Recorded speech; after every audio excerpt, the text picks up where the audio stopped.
సికింద్రాబాద్లోని doctor Narayana college of hotel మేనేజ్మెంట్లో 100% job guarantee 966365 ఈరోజు జరిగినటువంటి లోక్సభ ఎన్నికల కౌంటింగ్లో భారతీయ జనతా పార్టీకి గత పార్టీ స్థాపించినప్పటి నుంచి మొదటిసారిగా అత్యధికమైనటువంటి లోక్సభ స్థానాలలో విజయం తెలంగాణ ప్రజలు ఇవ్వడం జరిగింది.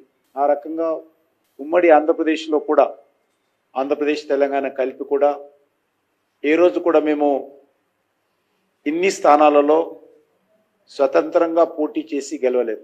కానీ ఈరోజు బీజేపీ ఏ పార్టీతో పొత్తు లేకుండా స్వతంత్రంగా తెలంగాణ రాష్ట్రంలో 8 స్థానాలలో విజయం సాధించడము నిజంగా తెలంగాణ ప్రజలు భారతీయ జనతా పార్టీ పట్ల నరేంద్ర మోడీ గారి నాయకత్వం పట్ల విశ్వాసంతో ఈ యొక్క బీజేపీ అభ్యర్థులను ఆశీర్వదించి మరి విజయాన్ని చేకూర్చారు. సుమన్ టీవీలో మీ పర్సనల్ అండ్ బిజినెస్ ప్రమోషన్స్ కోసం కింది నెంబర్కి కాంటాక్ట్ చేయండి.